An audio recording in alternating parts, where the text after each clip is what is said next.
Now, The Hunt Palmer Show. Yes! I feel like I've been waiting for this my entire life. You're listening to The Hunt Palmer Show on 104.5 ESPN, Baton Rouge. Jolly good fun. Jolly good. Locking down the middle of the day. America's favorite daytime fun show. Live from the Mercedes-Benz of Baton Rouge studio.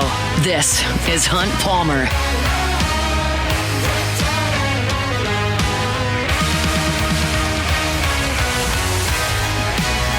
Welcome in. Hunt Palmer coming to you from Mercedes-Benz at Baton Rouge studio downtown in the capital city on this Monday. Means we're brought to you by Gulf Coast Office Products. Hope your work week's off to a good start. Appreciate you hanging out with us here on 104.5 ESPN Baton Rouge. Jacob Beck and Cassie Spazzali back there on the ones and twos, and just loads and loads of things to get to after the weekend that was. Hope all the moms out there had a wonderful Mother's Day, surrounded by friends and family. Certainly did on this end, and we'll get into some sports here over the next couple of hours. Derek Carr retired, if you didn't get that.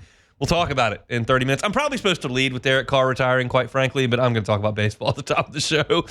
We also got to talk some LSU football. There's been a scheduling announcement made in the last 2 hours. So lots to do. So let's get things started the way we start every single day. That's with our Genesis opening drive. It's time for Hunt's Opening Drive, presented by Genesis of Baton Rouge. LSU beats Arkansas 2 out of 3. And I just want to start with this, just right out front. Like, I feel comfortable saying this. I have seen enough of LSU to this point in the schedule, I think 52 games, to know how I feel. LSU is good enough to beat anybody. LSU is good enough to win a national championship. I say that partly due to what I've seen from LSU on the field and partly due to monitoring the rest of the country. I don't see a single team on paper that I look at and go, man, if LSU runs into that group, good luck. Like, Liam Doyle's a really tough arm. LSU's already won a game he started, but he's really tough. Yeah, Jamie Arnold over Florida State's a really good pitcher. Like, Florida State's got a good team.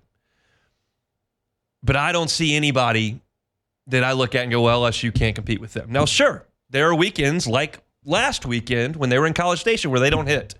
They went to Auburn and got smoked for 3 days. Like, they're not infallible. But in this conference, to put this body of work together, to beat Kyson Witherspoon, to beat Liam Doyle, to win against Zach Root in Arkansas, to hold that Arkansas lineup down the way that the staff really did for 3 days, to win a game that Jared Spencer pitched in Austin, to beat Pico Khan. List keeps growing and growing and growing. And that's basically what I've arrived at. They're not infallible. They need to hit the ball more consistently. They don't really have a third starter. They're still looking for a couple more guys to be more consistent out of the bullpen. There are issues. I'm not running from that. And I certainly don't mean to be reactionary based on 3 games against Arkansas. But you're playing in the toughest conference in the country by a mile, and you're holding your own every single week, and you're winning a lot of baseball games. So nothing's going to... They could go to South Carolina and get swept. They won't be a top 8 if they do that. But it won't change the way I feel today, saying they're good enough to do whatever they want to do. And at this point in the schedule, like, that's really what you're asking for. Then you just have to go play in June. Just have to go play. But watching LSU against what I feel is... I've told you, I think Arkansas's best is the best. I've said that many times. I'm not running from that. And you watched LSU play Arkansas for those first 19 innings, really. LSU's a better team on the field. Now, that's week to week, day to day. And Arkansas stood up and salvaged one on the back end. But I look at LSU right now at the point in the schedule where you want to play your best baseball and feel the best about yourself. And I'm looking at this going, they're good enough to beat anybody, and they're 2 wins away from making somebody have to come to Alex Box Stadium and beat them before they get to Omaha. And LSU at Alex Box is like what? They were 13-2 at the box coming into this weekend, so now they're 15-3 at Alex Box. It's a tough place to come win. So let's talk about the way the weekend unfolded. I thought that Friday's win was really impressive from LSU. You got to start that game at 10 o'clock at night and in front of a boisterous crowd, but a small one. And you battled Zach Root, battled him, and you got 2 runs off of him. Cade Anderson was good, I thought. 5 2/3, got you into the 6th. He give up 7 hits and 3 runs, but he struck out 10, walked 1. And you're in a tight game. And you're down 2 in the bottom of the 7th, and Zach Root comes out of the game. And Arkansas, because they've got a lead, goes to their A relievers. You're seeing the best guys they have to offer. And that's Aiden Jimenez and Gabe Gackle.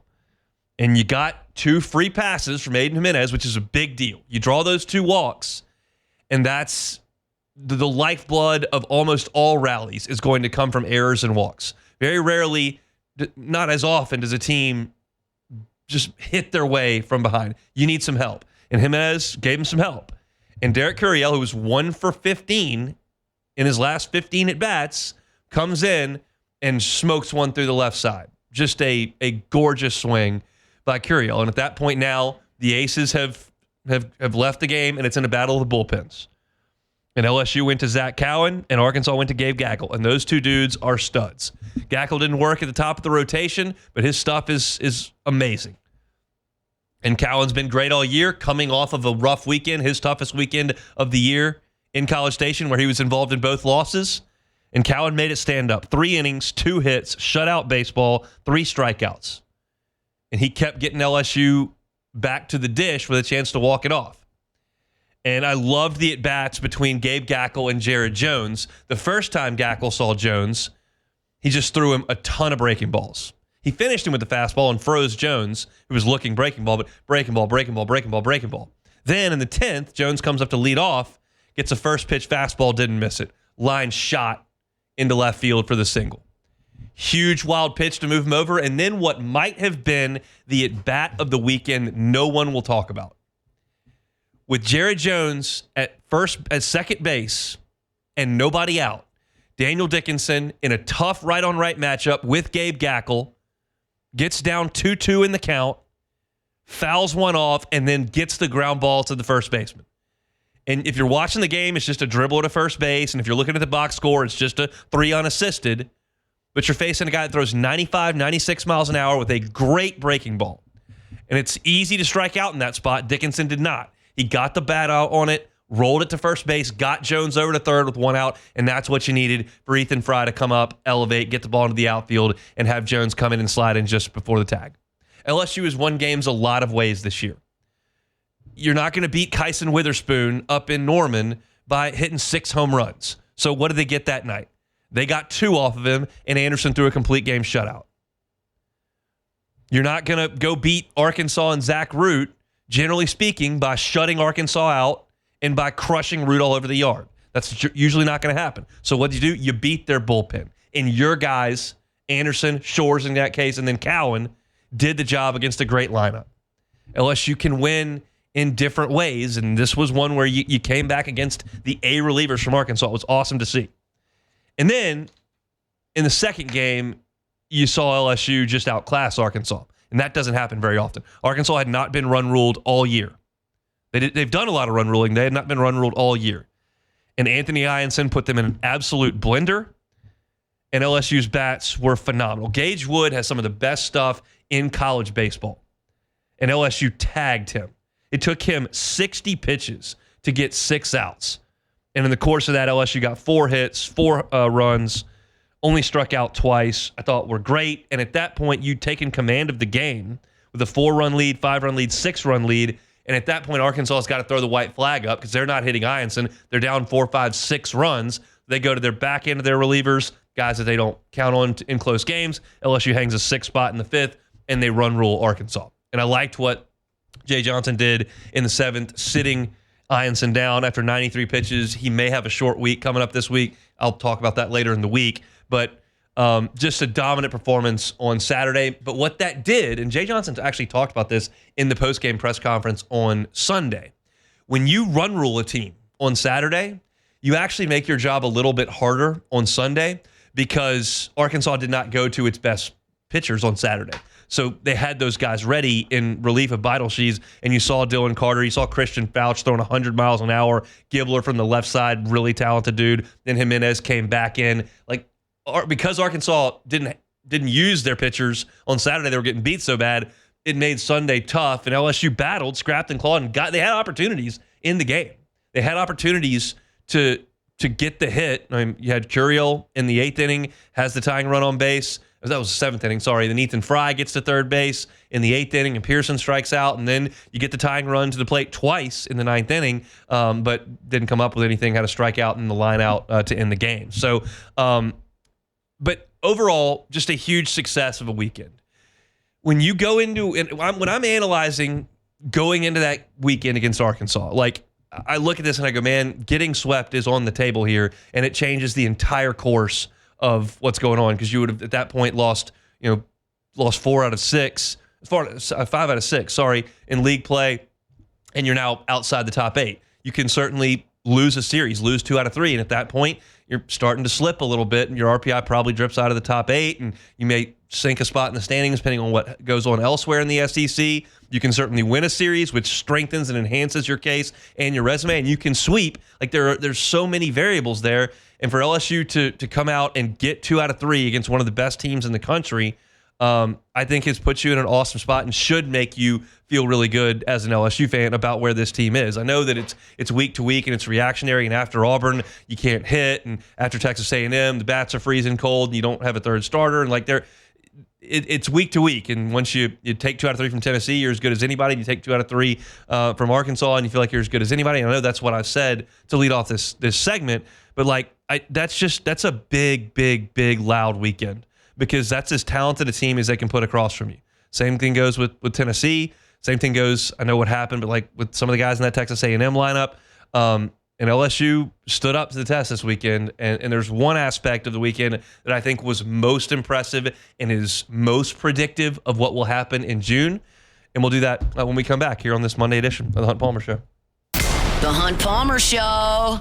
Highland Insurance Group, HighlandIG.com is that website. Storm season is always right around the corner in this part of the world. Certainly it is at this point. Summer months are upon us. That means storms. Your property policy needs to read properly. And if you don't know why you have the limits you do for your buildings or what the correct valuation is for those, you need to look into it. If you don't know what a co-insurance penalty is, probably need to look into that. Do you know what your wind and hail deductible is, or is it a named storm deductible?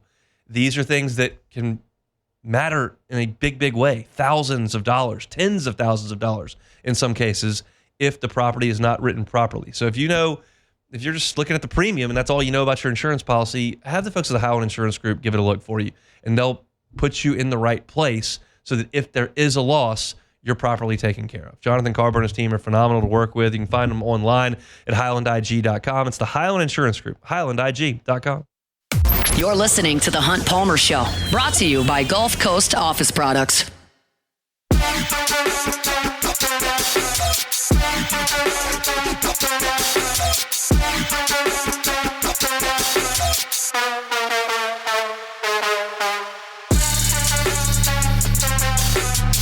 Monday show is brought to you by Gulf Coast Office Products. All your printing, scanning, copying needs, Gulf Coast Office Products, GCOPnet.com, online, GCOPnet.com. All right, this is not going to be breaking news to you in any way, but it certainly merits discussion, because LSU now, indisputably has one of, if not the best, 1-2 punches at the top of the rotation in college baseball. And what they have done the last couple of weeks, really all year, but the last couple of weeks against Texas A&M and against Arkansas, two teams with big leaguers in their lineups, with a potential SEC Player of the Year in Wahiba Aloy in this Arkansas lineup, has just been incredible. And like, the thing about it is that you've tested yourself against the best in the country. There's nobody that LSU just has not played that I would think, well, I don't know if they could get those guys out. Like, you've played the best teams in the country. Arkansas entered the weekend and still leads the SEC in batting average, in hits, in on-base percentage, in OPS, in runs scored.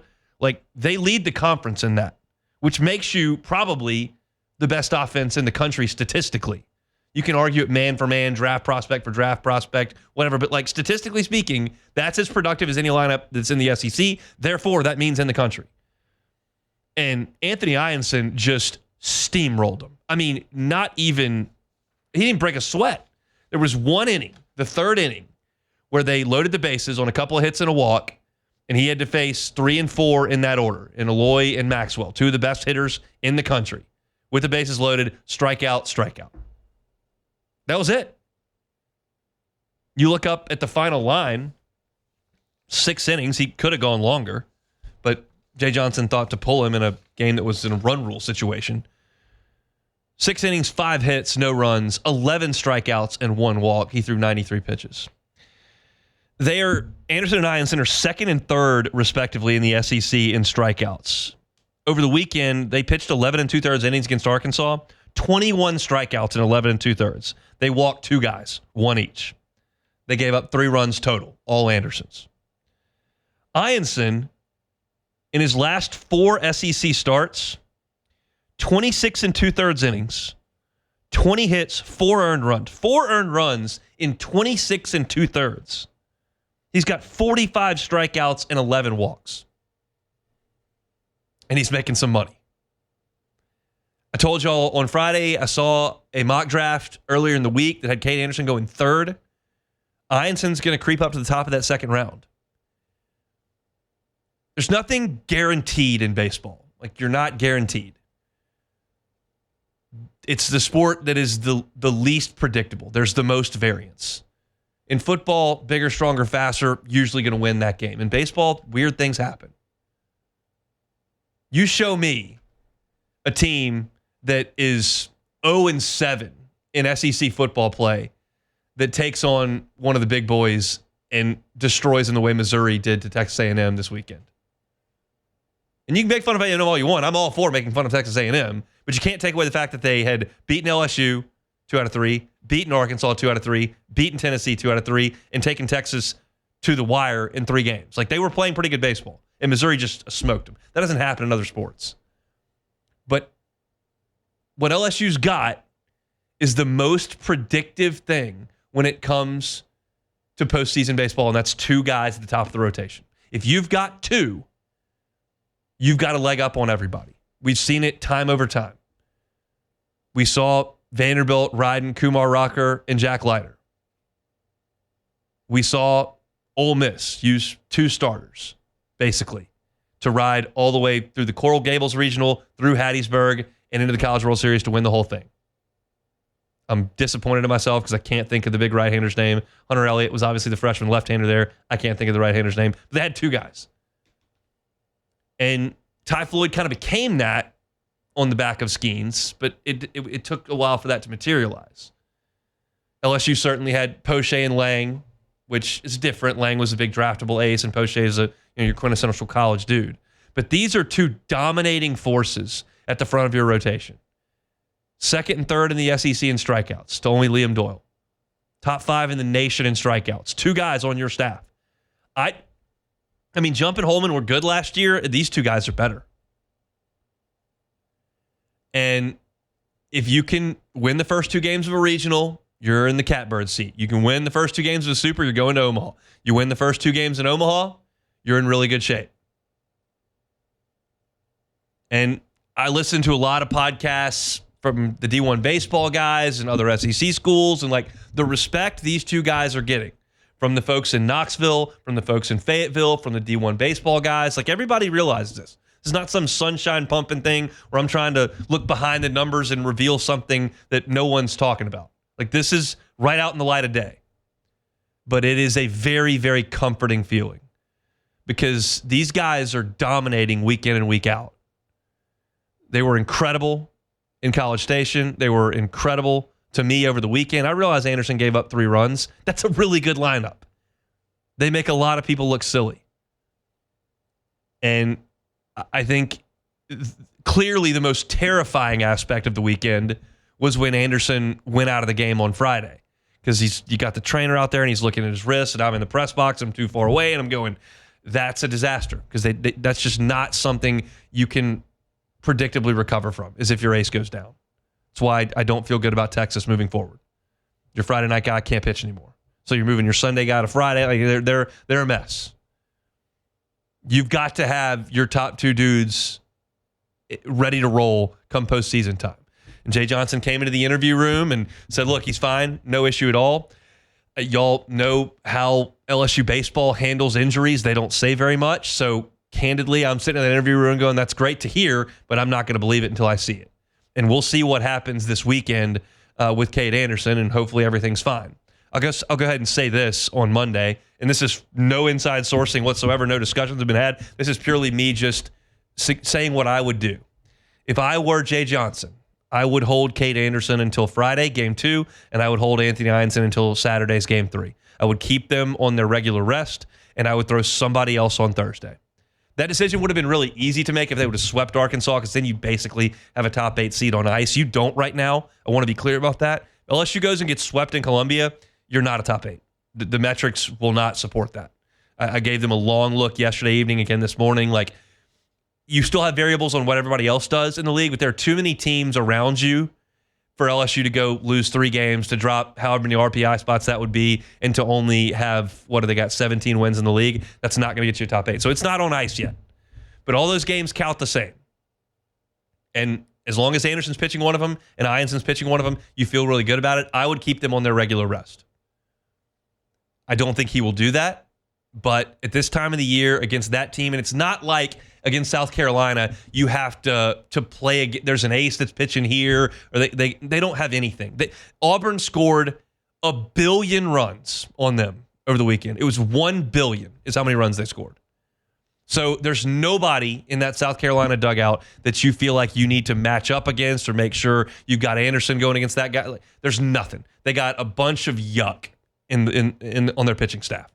So I'm handling LSU's business, and LSU, to me, I would hold him back a day. But we'll see what Jay Johnson decides to do there. Those two guys give me so much confidence as LSU moves into late May and into June, because they throw a ton of strikes, they miss a ton of bats. They're both built up and have no problem throwing 110 pitches, and they've been really, really consistent all year. You haven't really seen the blow-up game. And one of the things that was so impressive, really for the entirety of the staff with this weekend, was LSU held Arkansas to, let me make sure this is right. Yeah, 2 home runs on the whole weekend. Arkansas has just been bashing the baseball all over the place all year. And while the wind was blowing in a little bit on Friday night and a little bit on Saturday, like, Arkansas couldn't get the ball out of the yard. And that's a testament to LSU's pitching staff for not missing too much middle, and for missing a lot of bats. And Anderson and Ianson were chief among that. Zach Cowan also deserves a big hat tip. I talked about this in the first segment, but that was a rough weekend in College Station. And that is a first time for him this year to have a rough weekend. And he responded to it brilliantly.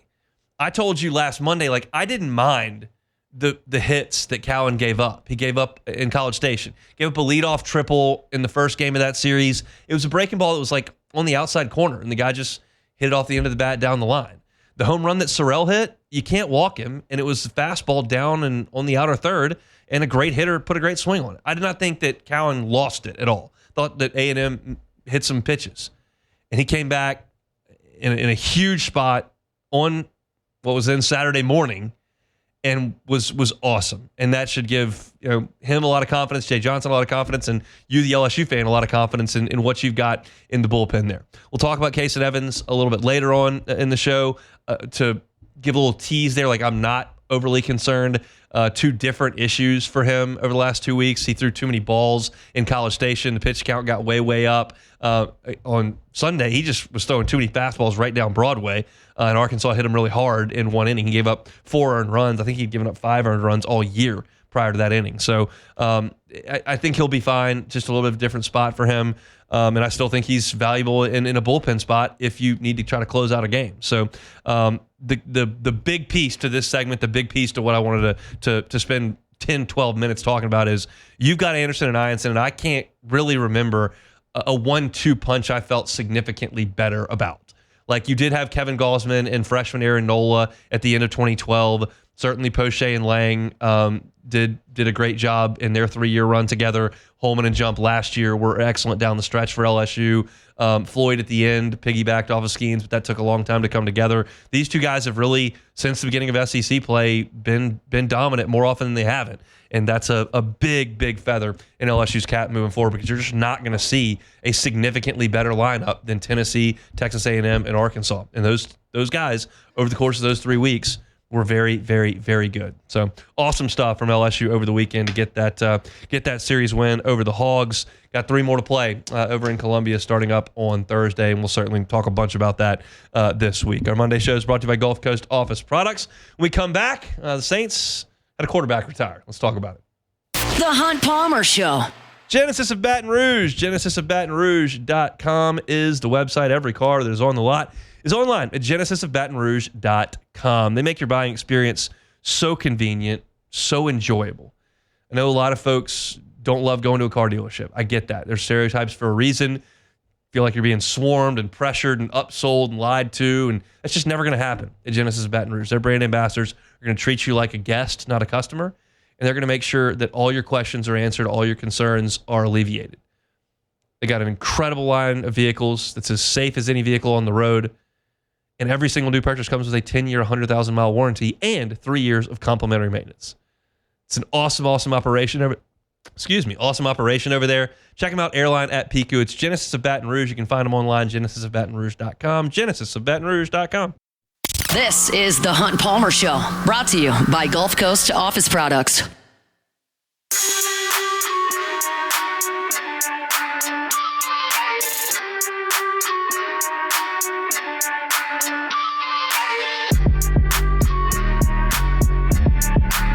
Chugging along here, Monday edition Hunt Palmer Show, brought to you by Gulf Coast Office Products.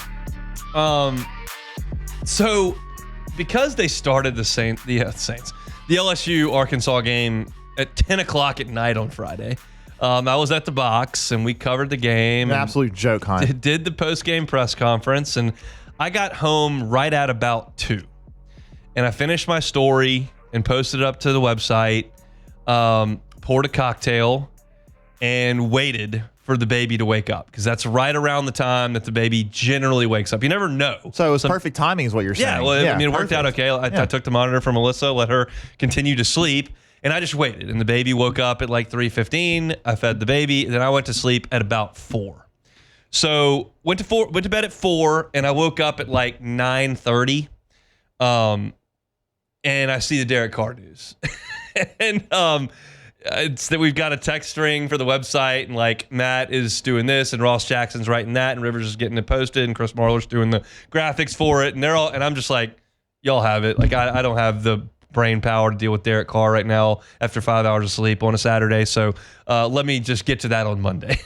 So now we'll get to that today. Derek Carr retired and will not play for the New Orleans Saints this coming season, or anybody for this coming season. His football career in the rearview mirror. And to me, my immediate reaction was awesome for the Saints.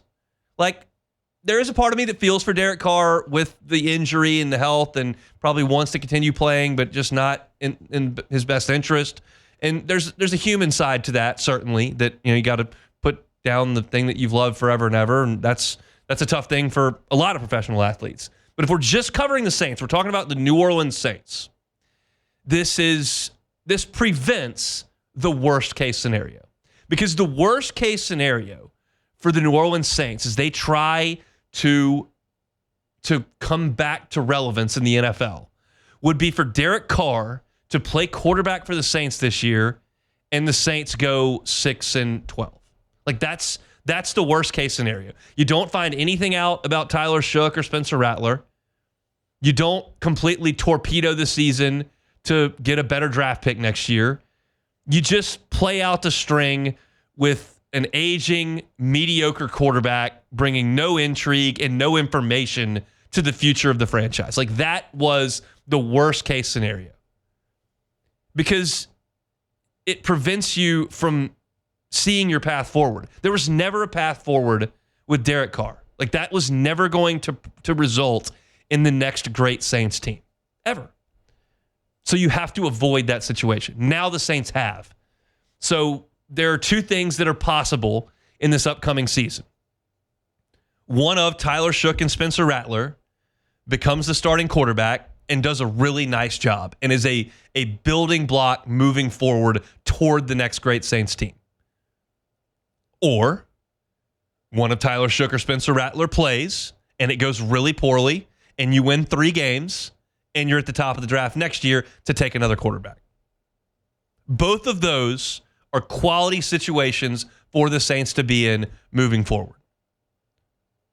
The one thing you could not have is those two guys sitting on the bench wondering what if, having Derek Carr go out there and play the 20th best quarterback in the NFL and not compete for a championship and not learn about your young quarterbacks and run out the string on this awful contract, which is inhibiting you from moving forward.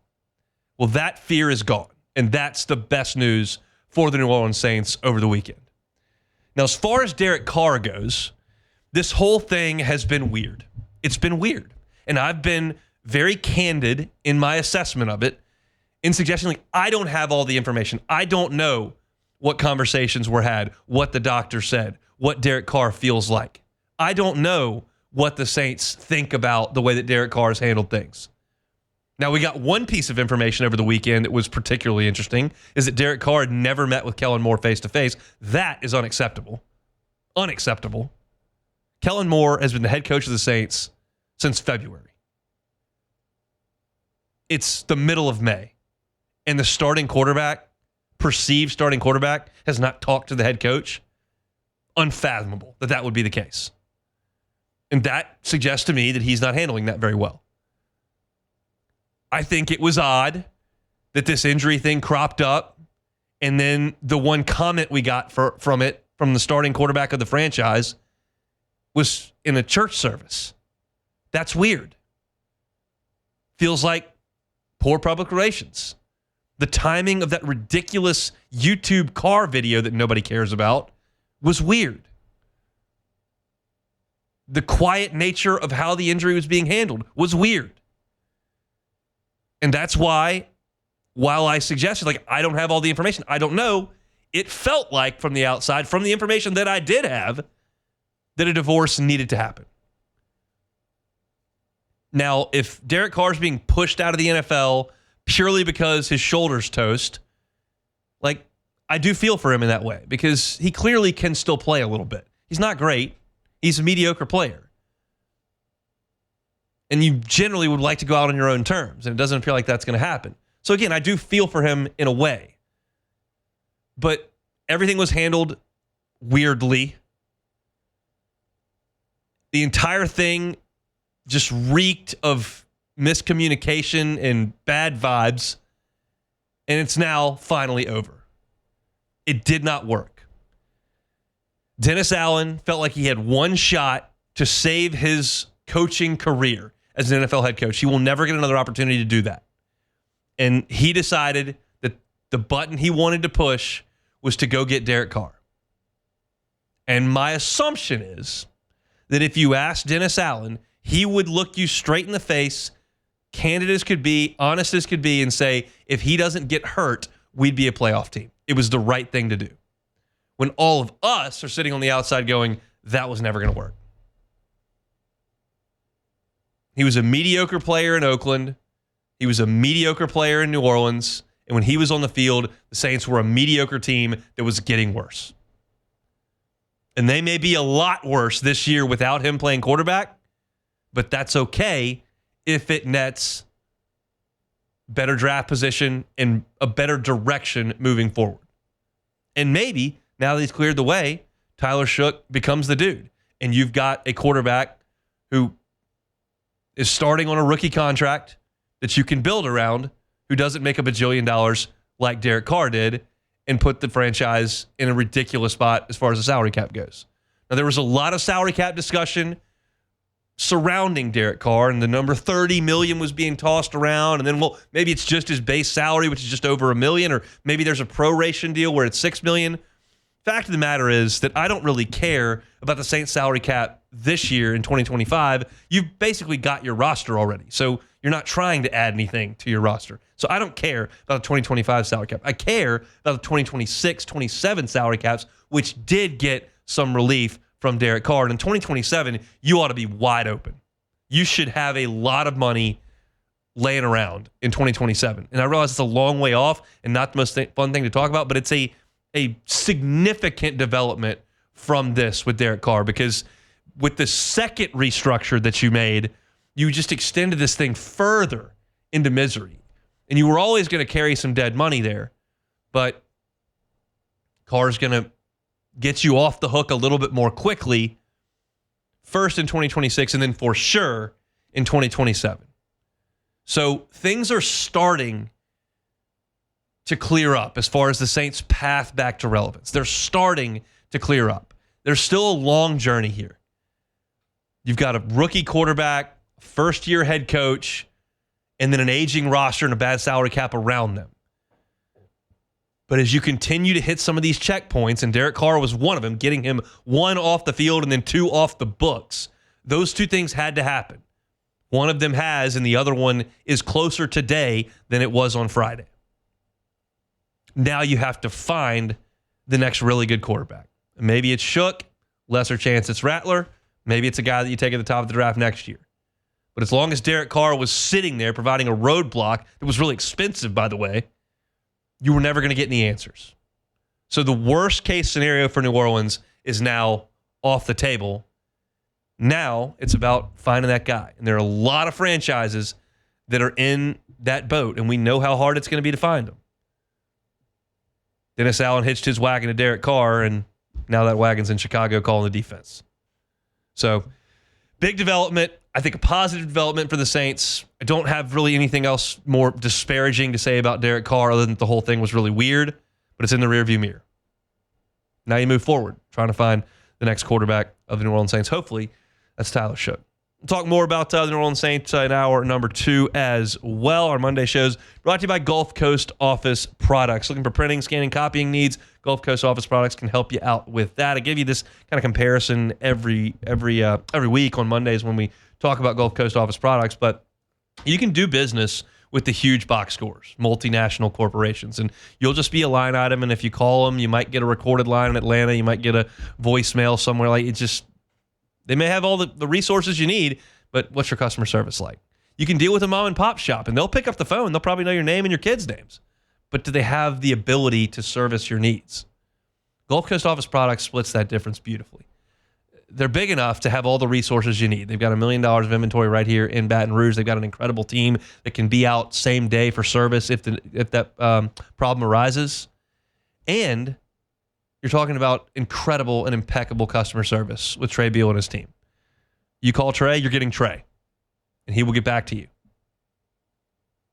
And, as I mentioned, they've got all those capabilities. Gulf Coast Office Products, phenomenal folks, phenomenal company right here in Baton Rouge. All your printing, scanning, copying needs, Gulf Coast Office Products. Online at gcopnet.com. They bring you our Monday shows each and every week. When we come back, LSU put a college football playoff team on their schedule. Who is it? We'll tell you next. The Hunt Palmer Show. You're listening to The Hunt Palmer Show, brought to you by Gulf Coast Office Products.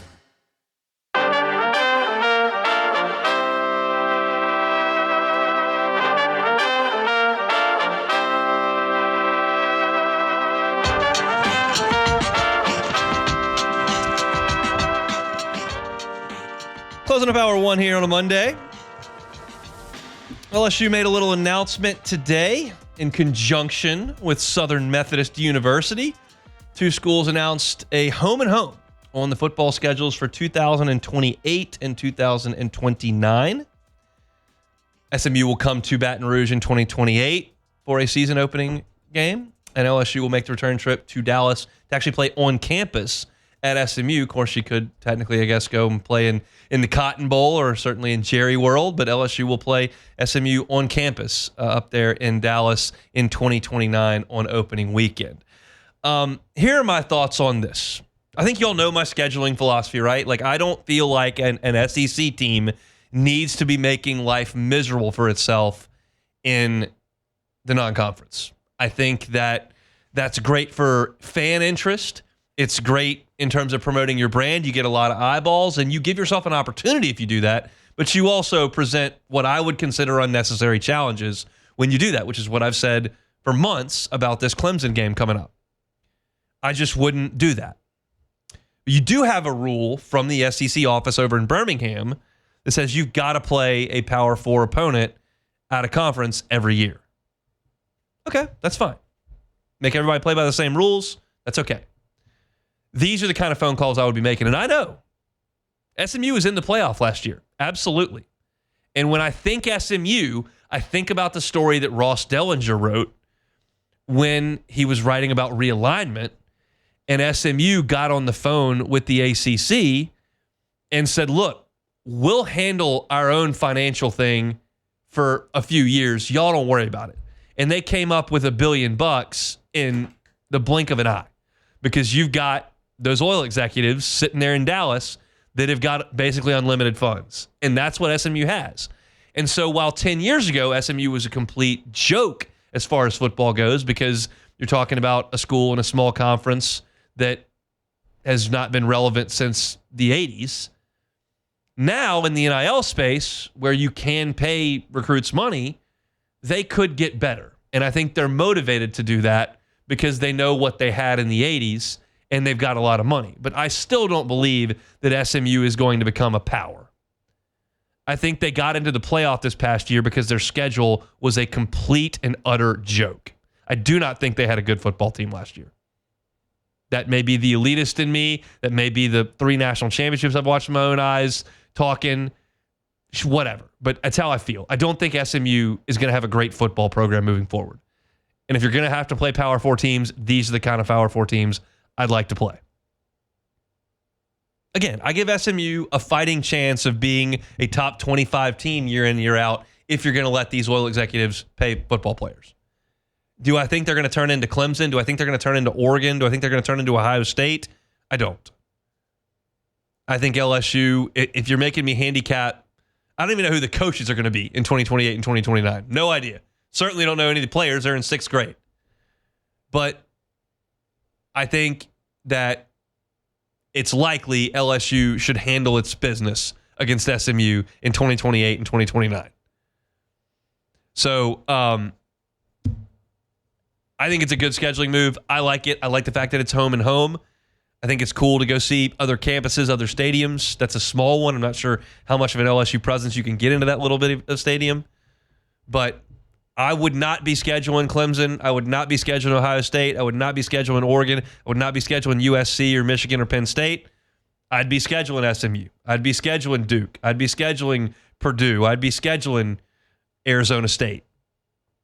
That's how I would do it. So when I saw this news today, I said, yeah, that makes sense. That's a good one.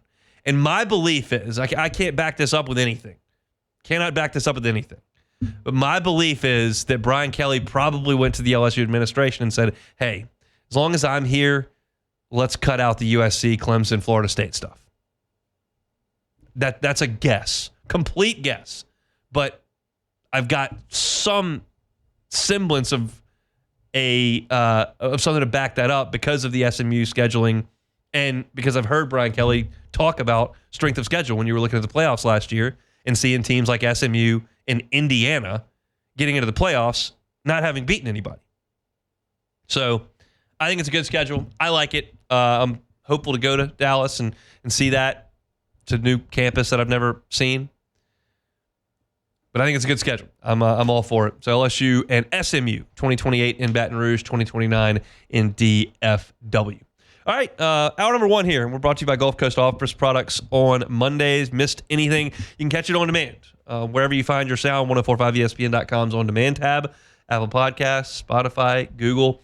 Wherever you find your sound, just search Hunt Palmer Show. Like, subscribe, rate, and review. We've got a couple of YouTube channels we'd love you to subscribe to. Hunt on LSU is all your LSU football content. Then, of course, you got Hunt on Saints, all your Saints content. So go ahead and subscribe to those. You can get them to your YouTube homepage each and every day. It makes it really, really easy to consume our content. Open the show talking LSU baseball. Open the show just suggesting I think LSU has proven itself as one of the best teams in college baseball. Doesn't even mean you're going to win your own regional, but they're one of the best teams in college baseball, and they have a fighting chance when they get to June. And this weekend really crystallized that for me as LSU handled its business against Arkansas. I gave 30 minutes of breakdown of that series. You can go catch that on demand. Derek Carr announced his retirement. We talked about that at the bottom of the hour as well. We've got a ton to do in the second hour. I want to talk about college football, their best newcoming class in 2025. Where does LSU rank on that? We'll talk about that. And then some veteran quarterback options for the Saints at the bottom of hour number 2. We'll start off the hour talking some SEC baseball. What else happened in the SEC this weekend? One result was rather humorous. We'll talk about that after Sports Center. Hunt Palmer Show. The Hunt Palmer Show.